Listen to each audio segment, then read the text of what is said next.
नमस्कार दोस्तों, स्वागत है आपका हमारे YouTube चैनल महादेव योगी पर। आज के वीडियो में हम सीखेंगे प्लावनी प्राणायाम। बहुत सारे लोग इस प्राणायाम को YouTube पर गलत तरीके से सिखा रहे हैं। इसके पीछे कई सारे कारण हो सकते हैं।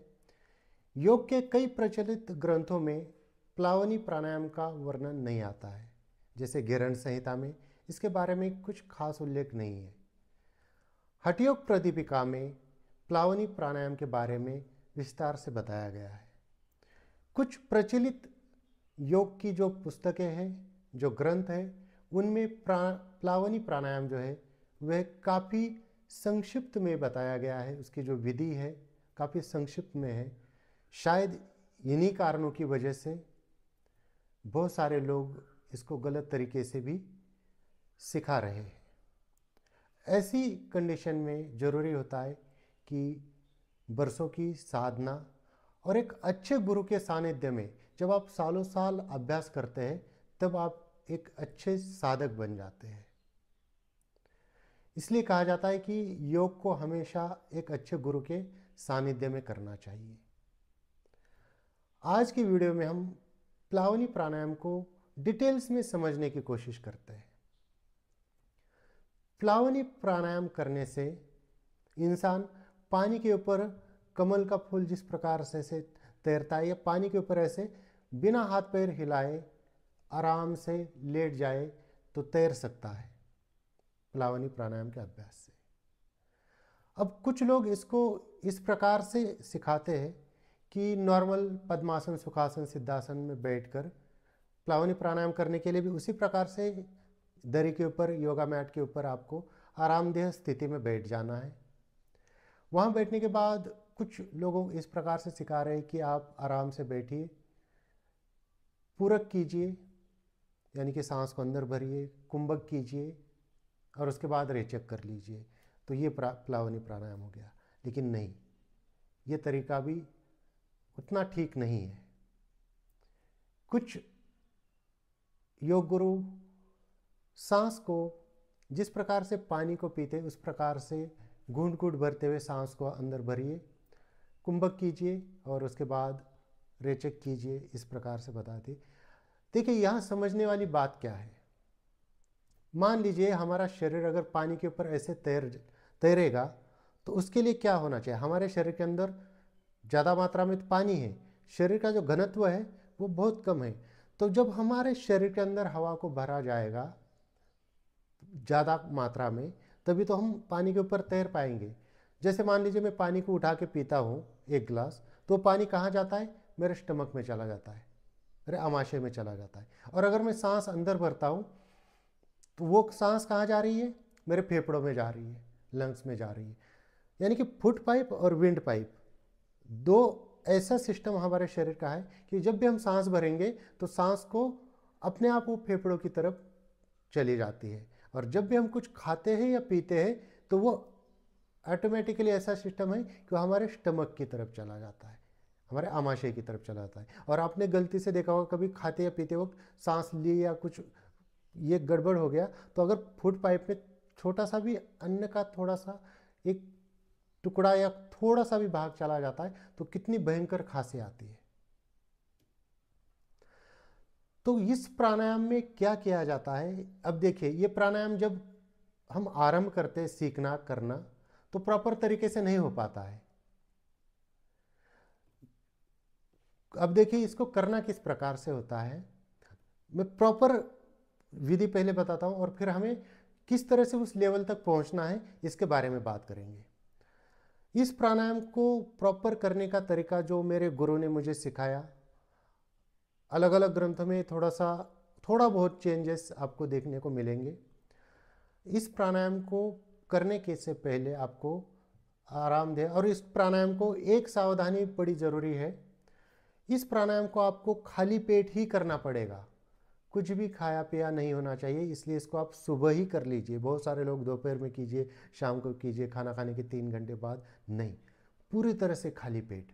उपवास काल में इस प्राणायाम को करना ज़्यादा लाभदायक माना जाता है। इसलिए तो इसको आरामदेह स्थिति में आपको बैठ जाना है। सुखासन, पद्मासन, सिद्धासन, जो भी आसन आप लगा सकते हैं उसमें। और जिस प्रकार से हम पानी को पीते हैं उस प्रकार से हवा को घूंट घूंट करके अपने स्टमक में भरना होता है, अपने आमाशय में भरना होता है। इस प्रकार से सांस को अपने आमाशय में भरना होता है, हमारे स्टमक में भरना होता है, जिससे हमारा पेट ऐसे फूल जाता है। जब भी हम सांस भरेंगे तो अपने आप पेट फूल जाएगा, क्योंकि अगर मान लीजिए गुब्बारा है, उसमें अगर हम हवा भरेंगे तो वो अपने आप फूलता है ना, उसको ज़बरदस्ती फुलाने की थोड़ी बाद में ज़रूरत पड़ती। तो उसी प्रकार से जब हम सांस को हमारे स्टमक में भरते हैं तो वो अपने आप फूलने लग जाता है। कुछ लोग कहते हैं कि सांस भरिए और पेट को फुलाइए, तो अपनी तरफ से एफर्ट लगाने की ज़रूरत नहीं पेट फुलाने के लिए, वो अपने आप ही फूल जाएगा, क्योंकि हम उसके अंदर सांस को भर रहे हैं। तो इस प्रकार से घूट घूट करते हुए अपने स्टमक को पूरी तरह से ऐसे सांसों से भर देते हैं, ये फूल जाता है। जब इसके ऊपर ऐसे मारते हैं ना तो ऐसे आवाज़ से आती है एक अलग से, क्योंकि अंदर हवा है, ये गुब्बारे की तरह पेट फूल जाता है। तो ये कठिन है, अभ्यास से होगा। ऐसा नहीं कि आप उठ के बैठ गए करने के लिए और प्लावनी प्राणायाम प्रॉपर तरीके से होने लग जाएगा, ऐसा नहीं होता है, इसका अभ्यास करना पड़ता है। तो जब ये पूरी तरह से जब भर जाता है हमारा पेट सांस से, हवा से, तो उसके बाद उस हवा को हमारे स्टमक में ही रोक के रखना होता है, और तत्पश्चात कुंभक करते हैं इसको अंदर ही रोकने के बाद, और फिर दोबारा सांस अंदर भरते हैं। चाहे तो आप फिर नोस्ट्रल से भरिए या मुंह से भरिए, इस प्रकार से भरिए। उस सांस को फिर फेफड़े में भरते हैं, कुंभक करते हैं। जब कुंभक अपनी क्षमता के अनुसार रुका ना जाए तो रेचक करते हैं, यानी कि उस सांस को बाहर निकालते हैं। पेट की हवा अंदर ही रहेगी।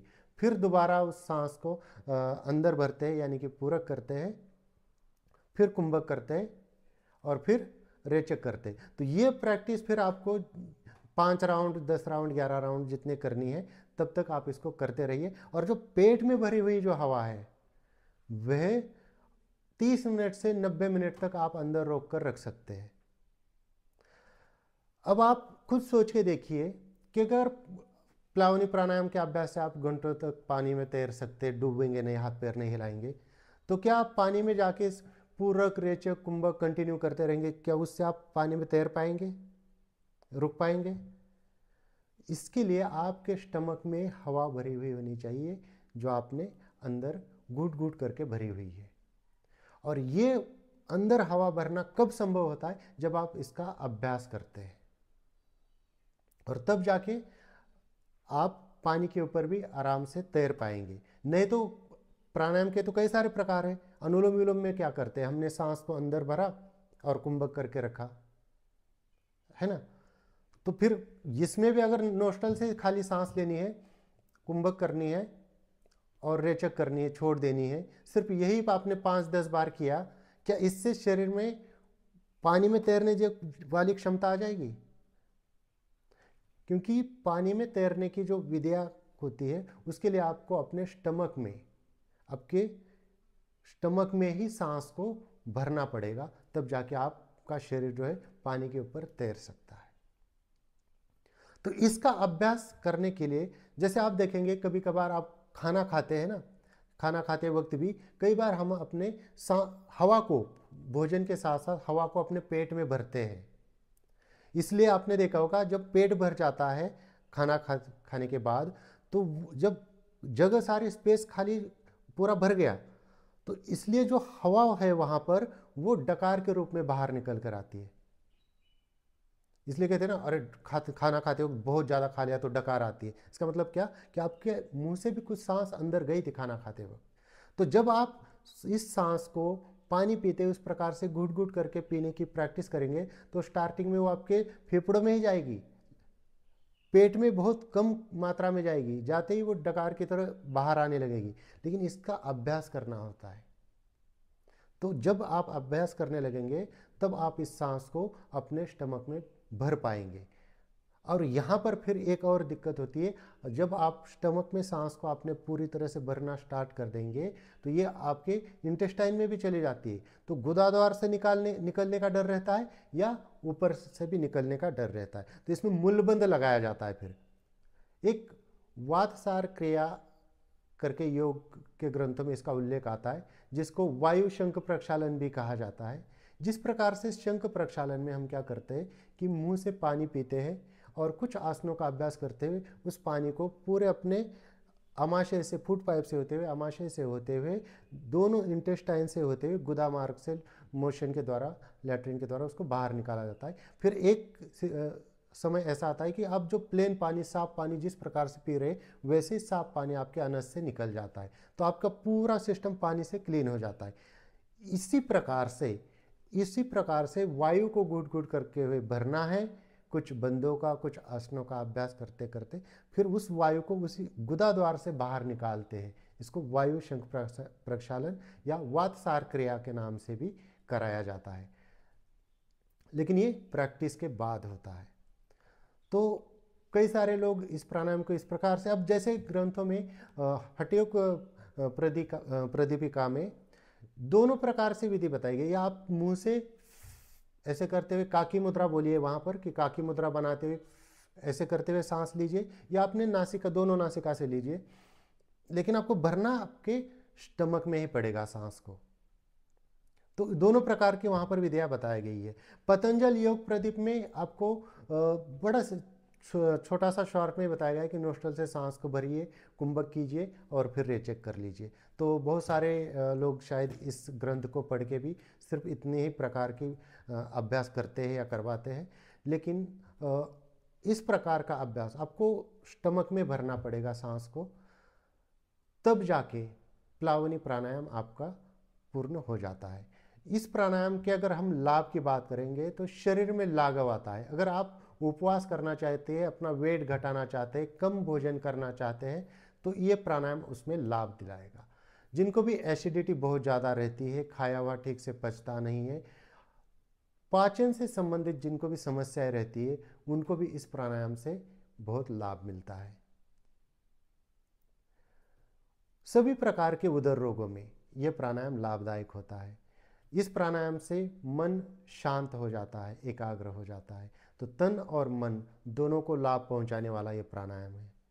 तो दोस्तों, ये थी कुछ जानकारी प्लावनी प्राणायाम के बारे में। इसी प्रकार से और जानकारी के लिए हमारे चैनल को सब्सक्राइब कीजिए, इस वीडियो को लाइक कीजिए, अपने दोस्तों के साथ शेयर कीजिए। स्वस्थ रहिए, मस्त रहिए। धन्यवाद।